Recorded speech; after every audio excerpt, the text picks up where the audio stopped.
and welcome to Kirkcaldy High School's annual Remembrance Assembly. This year has been like no other.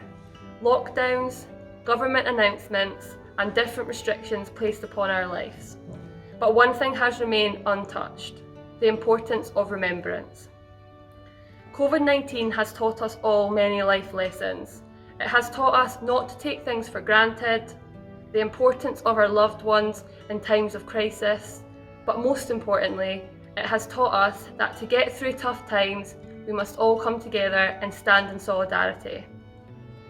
On Remembrance Day, we acknowledge the courage and sacrifice of those who have served their country and acknowledge our responsibility to work for the peace that they have fought hard to achieve. This year, I urge you to pause and just remember. Remember not only the men and women who have given their lives for their country, but remember the individuals who, as we speak right now, even through a global pandemic, continue to give their lives to protect ours. This year, our Assembly will take a closer look at the Christmas Truce of 1914, a football game between Germany and Britain that emphasises, even in times of darkness, you can always find a light. We will remember them. By Christmas of 1914, soldiers from the Allied and German armies had dug a 35,000-mile trench system stretching from Switzerland to the North Sea. Fighting between the Allies and Germans had continued non-stop since August. However, on December the 24th, Christmas Eve, the guns fell silent as many divisions along the trenches stopped the shelling and bombing for an unofficial ceasefire, today known as the Christmas Truce. On the night of Christmas Eve, both sides sung Christmas carols together. Most notably, Allied and German forces sung Silent Night or Stille Nacht in German. The following morning, Christmas Day, troops from both sides climbed up out of their trenches and met together in no man's land. They shared drinks, played football, exchanged presents, and sang songs.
The Christmas Truce was a reminder to soldiers on both sides that they were so similar with those they had and would continue to call the enemy. By embracing these similarities, they were able to forget about war and division and instead show compassion and kindness, things which are needed just as much today as they were in 1914. As with all events, Remembrance Day will be very different this year due to the impact of COVID-19. There will be a distinct absence of poppy sellers and major memorial services like we would usually see. However, it is important that we must still remember those who gave the ultimate sacrifice and reflect on the lessons we can learn from their experiences, many of which we can apply today as we continue to live with coronavirus. If we are to make it through the coming days, weeks and months of lockdowns and restricted freedoms, we must come together and help one another, just as those soldiers did, standing in the fields of France on that remarkable Christmas Day 106 years ago.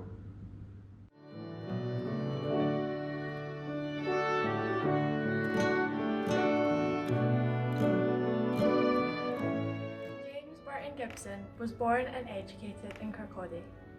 He was an all-round athlete and was signed as an amateur football player by Raith Rovers Football Club and took them to the Scottish Cup final in the 1912 season. After graduating St Andrews University, he emigrated to New Zealand to further his education.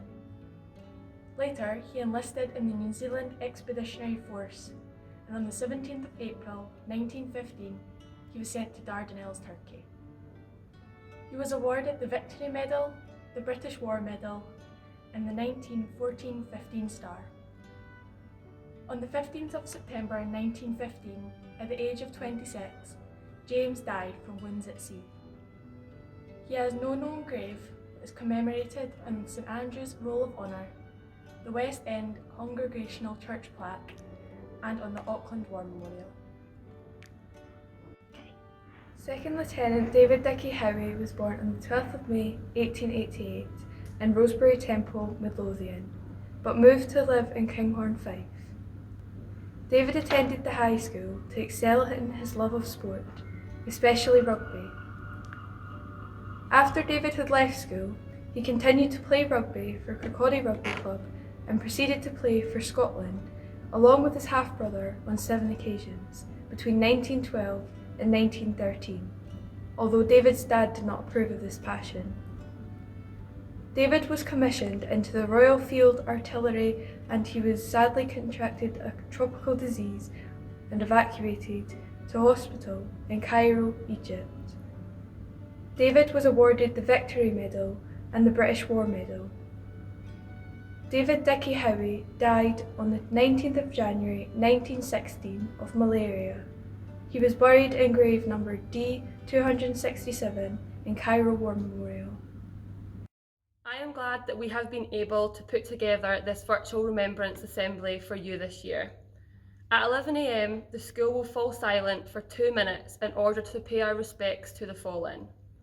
A bell will ring to signify the beginning of the silence, and Cameron Hamilton will play the last post at the front of the school to end the 2-minute silence. At this time, head girl Cara Hayes and head boy Jonathan McIntyre will lay a poppy wreath at the War Memorial on behalf of Kirkcaldy High School. This Remembrance Day, like always, we will remember them.